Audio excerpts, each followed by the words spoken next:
The laptop screen blinked with incessant notifications, but Han Su-ah didn't even look. Her eyes were fixed on the illustration she had just posted, a girl with her back turned, standing before an ocean of city lights, holding a transparent umbrella under a rain of digital colors. It was her soul exposed in pixels. 3 months of work condensed into an image she secretly hoped someone would see. Someone real. But the internet was a cruel void, and Su-ah had already learned not to expect much. Until her phone exploded. Messages, likes, shares, thousands. She could barely breathe as she scrolled through comments praising the work, celebrating the genius. Her heart raced. Finally, someone saw her. But then she read the credited name, Park Jin-woo, a famous illustrator with millions of followers. Her stomach sank. Someone had stolen her work, and the world was applauding the thief. Su-ah spent the entire night trying to report it, send proof, scream into the digital vastness, but her voice was too small. Jin-woo had power, lawyers, a legion of fans. She had only the truth, and no one seemed to care about that. The next morning, exhausted and desolate, she walked through the streets of Seoul with the weight of a silent defeat. She stopped in front of the mirrored building of Chrono AI, the country's most powerful creative technology company. Its imposing facade reflected the gray sky, and Su-ah felt even smaller before it. Inside, on some inaccessible floor, was Ji Min-seok, the legendary CEO, the man who built an empire at 29. They said he was cold as steel, brilliant as a blade, and as distant as the stars. She didn't know he was looking at her at that exact moment. Min-seok watched from the window of his office on the 40th floor, a forgotten cup of coffee in his hand.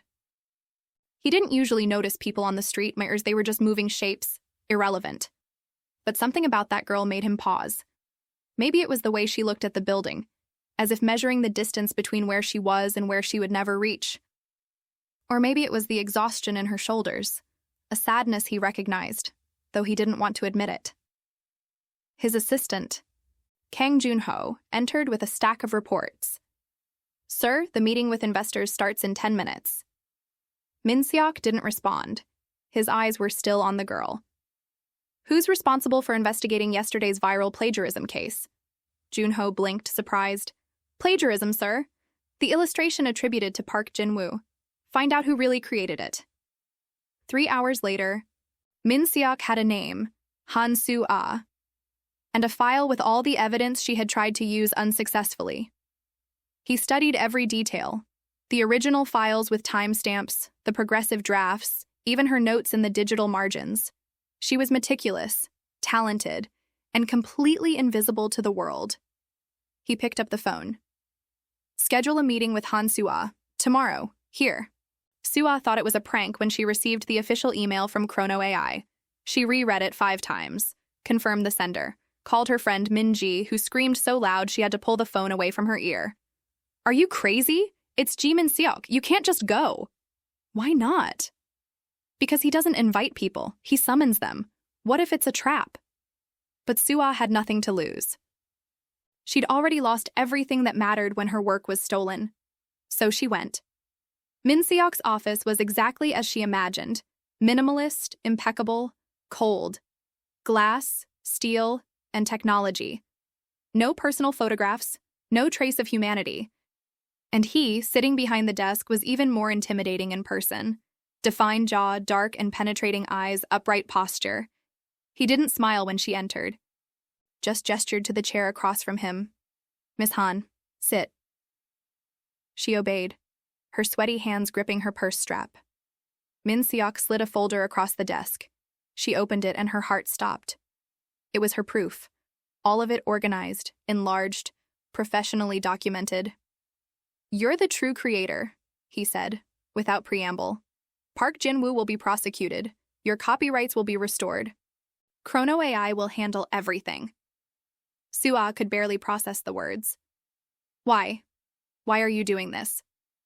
Min-seok stared at her, and for the first time something crossed those icy eyes, something she couldn't name. "Because your work is exceptional, and because I hate thieves." She should have thanked him and left, but the accumulated anger, the exhaustion, the relief, it all came at once. "So that's it? You feel powerful fixing other people's messes? The silence was cutting. Junho, standing near the door, widened his eyes. No one spoke to Ji Minseok like that, but Minseok didn't get irritated. On the contrary. For the first time in years, he almost smiled. I have a proposal. Work for me, as Chrono AI's chief artist. Your name, your terms. You create, we protect. Suah stared at him incredulous. You're offering me a job because I talked back to you? I'm offering because you have talent, and because I need someone who isn't afraid of me. She should have refused, should have sensed that something was strange, something hidden. But the truth was, she needed this. The chance, the recognition, the security. So she accepted. The first days were tense. Suah worked in a private studio inside Chrono AI, with equipment she'd only seen in dreams. Minseok appeared without warning, watching over her shoulder, asking direct questions, pointing out details no one else would notice. He was demanding, critical, impossible to please. But he was also fair. And when he said something was good, Suah knew it was true. One night, she worked late finishing a visual campaign. When she finally saved the file, it was past midnight. She rubbed her tired eyes and turned around, startled to see Minseok standing in the doorway. You're still here, she said, her voice hoarse with fatigue. I could say the same about you. I had a deadline. Which you met 6 hours early. He entered, hands in his pockets. Why didn't you go home? Suah hesitated. The true answer was that she didn't want to go.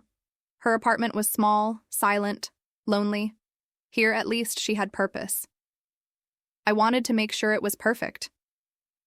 Minseok approached the screen, studying the illustration. It was a digital tree, its roots diving into binary code, its branches blooming into constellations. He was silent for so long that Suah began to worry. Is it bad? She asked, small. It's extraordinary.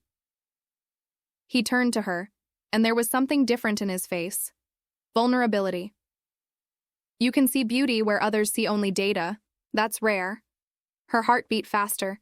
You see it too. Otherwise you wouldn't have built all this. I see utility, efficiency. You see soul. He paused, as if the words themselves surprised him. Then he stepped back, the cold mask returning. Go home, rest. But Suah didn't move. Can I ask you a question? He waited. Why did you really hire me? And don't tell me it was just for the talent. Minseok stared at her for a long moment. Then, surprisingly, he answered honestly. Because when I looked at your work, I felt something I hadn't felt in a long time. Hope. The words hung between them, heavy and sincere. Suah didn't know what to say. Minseok nodded briefly and left, leaving her alone with her racing heart and a strange feeling that something had changed irreversibly.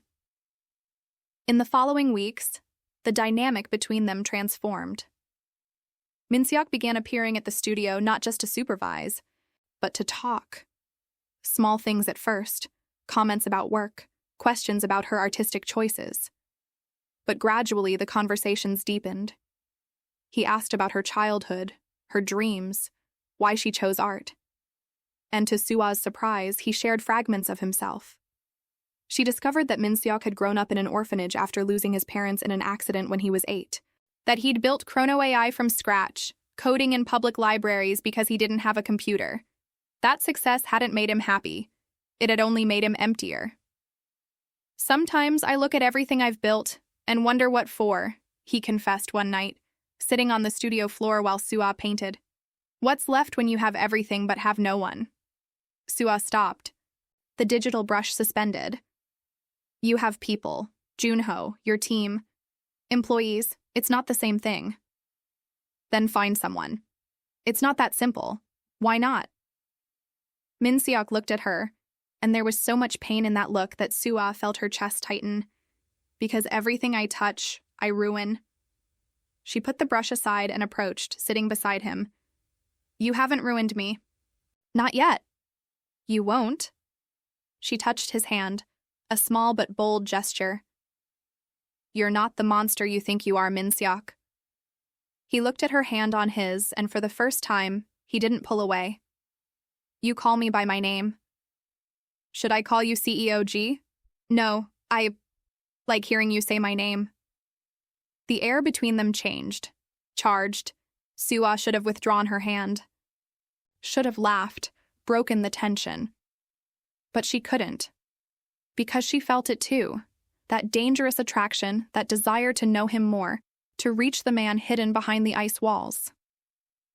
Sua, he murmured, and the way he said her name made her heart race. Don't get too close to me. I don't want to hurt you. What if I don't care? You should. But neither of them moved away. Their relationship deepened in ways that frightened them both. Min-seok began leaving work early to have dinner with her. Sua began sending silly messages just to make him smile. And he smiled. Small, rare, precious smiles that she kept like treasures. The company noticed. Junho pulled Sua aside one day. Do you know what you're doing? Working? With the CEO, you two. People are talking. Sua felt her face heat up. It's none of their business. Sua. Junho looked genuinely concerned. Min-seok isn't like other men. He carries things, heavy things, and when he gets hurt, he destroys everything around him. Just be careful. But Sua was already too far gone to be careful. Everything changed the night of Chrono AI's new AI platform launch. A grand event, full of investors, press, celebrities. Sua was there as chief artist, her illustrations projected on giant screens. She wore a simple but elegant dress, and when Min-seok saw her, he stopped in the middle of the hall, forgetting to breathe. You look beautiful, he said when he finally approached. She smiled, shy. You too, though you always do. He laughed, a low, genuine sound that made Sua's eyes shine. Dance with me. Here, in front of everyone? Especially in front of everyone. He led her to the dance floor, and when his hand settled on her waist, when he pulled her close, Sua felt the entire world disappear. There were only the two of them, moving to the sound of soft music. Min-seok's eyes fixed on hers with an intensity that left her breathless. Sua, he murmured, his face so close she could feel his breath. I need to tell you something. What? But before he could answer, a voice cut through the moment. Min-seok-ah! They turned. A man was approaching, handsome, confident, with a smile that didn't reach his eyes. Lee Tae-yang, CEO of Chrono AI's rival. And beside him, a stunning woman in a red dress. Tae-yang, Min-seok said, his voice suddenly icy. Didn't expect to see you here. How could I miss the event of the year? Tae-yang smiled, but there was venom in that smile. His eyes slid to Sua. And who is this charming companion? Han Sua, our chief artist, Min-seok said, possessive. Sua, this is Lee Tae-yang. Tae-yang took her hand, kissing it politely. The talent behind the magnificent illustrations, finally a face to match the art. Sua felt Min-seok tense beside her. There was history there. Bad history. Tae-yang turned to Min-seok. We need to talk. Business. Not here. Then in private. It wasn't a request. It was a challenge. Min-seok hesitated, looking at Sua. She nodded. It's okay. Go. But it wasn't okay. Because when Min-seok returned 15 minutes later, he was different. Closed off. Distant. And he didn't look at her for the rest of the night. In the following days, Min-seok avoided Sua, canceled their meetings, stopped appearing at the studio. She tried to understand, give space, but doubt gnawed at her. What had Tae-yang said? What had changed? Finally, she stormed into his office. We need to talk. Min-seok was at the window, his back to her. Not now, Sua. Yes, now. What's happening? Why are you avoiding me? I'm busy. Liar. She approached. Look at me. He turned, and the pain on his face made her stagger. You need to leave the company. What? Your contract. I'm going to terminate it. With generous compensation, of course, but you need to go. Sua felt the floor collapse. Why? What did I do? Nothing. That's why. You're too good. And I'm going to ruin you, like I ruin everything. That's ridiculous. Min Seok, what did Tae Yang say? The name made something darken in his face. He reminded me of who I am, what I'm capable of, and you don't deserve to be near that. Tears burned Sua's eyes. Let me decide what I deserve. No, because when I hurt you, and I will, you won't forgive yourself. And I won't forgive myself. He took a step toward her, his voice breaking. Please, Sua. Go. Before it's too late. What if I don't want to? Then I'll force you. The words hit her like a slap. Sua stepped back, pain transforming into anger. You're a coward. Hiding behind this fear, these walls. I thought you were different. So did I. She left, slamming the door, and Min Seok sank into his chair, burying his face in his hands, hating himself more than ever. But Sua didn't leave. She returned to the studio to work, silently defying him, and Min Seok, no matter how hard he tried, couldn't sign the termination papers. Because the truth was, he needed her, not as an employee, but like heir. The standoff lasted a week. Then Tae Yang made his move. A report exploded in the media. Chrono AI CEO involved in romance with employee, abuse of power. The photos were of them dancing at the event, taken from angles that looked intimate, invasive.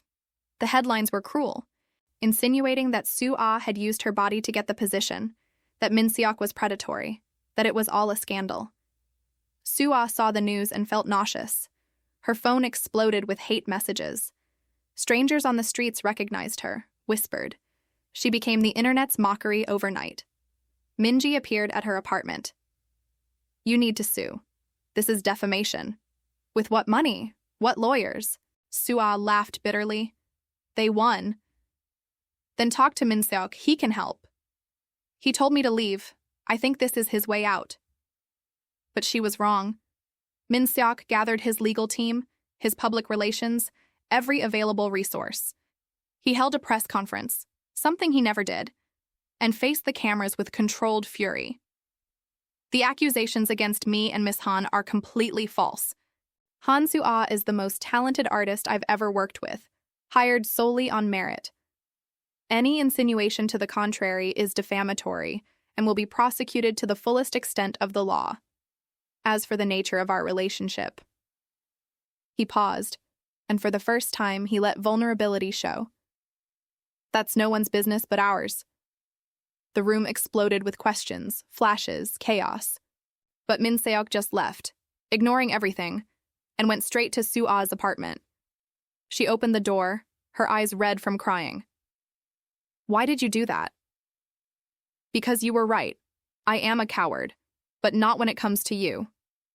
He stepped inside. Tae Yang leaked those photos because he knows the only way to destroy me is through you. And he's right. You're my weakness. Min Seok. But you're also my strength. When I'm with you, I don't hate myself as much. I don't feel empty. And I know I'm going to mess everything up, that I'll disappoint you 1,000 times. But he held her face between his hands, his eyes shining. I love you, Soo-ah, and I'll spend the rest of my life trying to be worthy of it. Tears streamed down her face. You think you need to be worthy. Min Seok, I already chose you. With all your scars, your fears, your walls, I choose you. Even after all this? Especially after all this. He kissed her then. Desperate, relief, and love mixed into something so intense it stole both their breaths. And Soo-ah returned it with equal fervor, pouring everything she felt into that kiss. All the unspoken words, all the fear and hope. When they finally separated, breathless, Min Seok pressed his forehead to hers. I'm going to fix this. I'll find who leaked the photos. I'll clear your name. We'll fix it. Together. Together. The investigation revealed that Tae Yang had bribed a photographer from the event. Min Seok sued him for defamation, invasion of privacy, and a dozen other charges. The case turned the tables of public opinion, and gradually, the narrative changed. Soo-ah wasn't the villain. She was the victim of a cruel conspiracy. But more important than public vindication was what happened in private. Min-seok and Soo-ah stopped hiding. He took her to dinner, held her hand in public, introduced her as the woman I love without hesitation. And Soo-ah, for the first time in her life, allowed herself to be seen, not just as an artist, but as a woman in love. Of course it wasn't perfect. Min-seok still had moments of withdrawal, days when the shadows of the past weighed too heavily. Soo-ah had crises of insecurity, nights when she doubted if she was strong enough for this love. But they faced it together. They talked. They fought when necessary. They apologized. They grew. 6 months later, Min-seok took her back to where it all began, the street in front of Chrono AI, where he'd seen her for the first time. They stood under Seoul's night sky, the city lights reflecting in the building's mirrored glass. "Do you remember the first time you came here?" he asked. "I remember. I felt small, lost. I saw you from up there, and I thought you looked brave." Soo-ah laughed. "I was terrified." "Courage isn't the absence of fear." He turned to her, taking her hand. "It's doing something that matters, even when you're terrified." "Like what?" "Like this." He knelt, and Soo-ah's heart stopped. From the box in his pocket, he took out a simple but beautiful ring, a silver band with a small diamond that looked like a star. "Soo-ah, you taught me to feel again, to live, not just exist. I'm still not perfect, probably never will be, but with you I want to try. Will you marry me?" Tears flowed freely down her face. "Yes. 1,000 times, yes." He slid the ring onto her finger and stood, pulling her into a kiss that tasted of future, promise, and endless love. Around them, the city pulsed, indifferent. But in that moment, they were the only universe that mattered. Months later, on their wedding day, Soo-ah stood before the mirror, dressed in white, barely recognizing the woman staring back at her. She looked strong, radiant, complete. Minji adjusted the veil. Ready, more than ever. The ceremony was intimate, only close friends and colleagues. No unnecessary pomp. But when Soo-ah entered and saw Min-seok waiting at the altar, his eyes shining with unshed tears, she knew it was exactly as it should be. The vows were simple, honest. "I promise to love you on good days and bad," Min-seok said, his voice steady. "I promise to be your safe harbor when the world is cruel, and I promise to never stop trying to be the man you deserve." Soo-ah smiled through her tears. "I promise to remind you of who you are when you forget. I promise to be your light when the darkness weighs too heavily. And I promise that no matter what happens, we'll face it together." "Together," he echoed. And when they kissed, sealing their promises, the small group of guests applauded, but neither of them heard. There was only the taste of familiar lips, the sound of hearts beating in sync, the certainty that they had found each other against all odds. The reception was joyful, full of laughter and toasts. Junho gave an embarrassingly emotional speech about how Soo-ah had humanized the robotic boss. Tai-yang, curiously, sent a gift, a literal olive branch with a card that said only, "Sorry." Min-seok threw it away without ceremony, but Soo-ah picked it back up. "Forgiveness isn't for them, it's for us." He looked at her with an admiration that never diminished. "How are you so wise?" "I learned from a stubborn man who taught me that vulnerability is strength." "That guy sounds amazing." "He is." The night ended with the two of them dancing alone on the terrace, the lights of Seoul stretching infinitely. Min-seok held her close, and Soo-ah rested her head on his chest, listening to the steady beat of his heart. "Are you happy?" she asked, small. "More than I thought possible." "Me too." She looked up. "Do you think we'll be okay?" "I think we'll fight. We'll make mistakes. We'll have days when we question everything." He kissed her forehead. "But yes, we'll be okay. Because we have each other." And in that moment, under the stars, with the uncertain future but together, Sue-ah knew he was right. They would have challenges. Love wasn't a fairy tale, but it was real, deep, valuable, and it was theirs. Years later, when they told the story to their children, they would simplify it. They'd say it was love at first sight. But the truth was more beautiful and complicated. It was love built line by line, choice by choice, day by day. It was two broken hearts learning to beat together. It was art and technology, strength and vulnerability, fear and courage intertwined. It was, simply, love. Imperfect, frightening, transformative. And it was more than enough.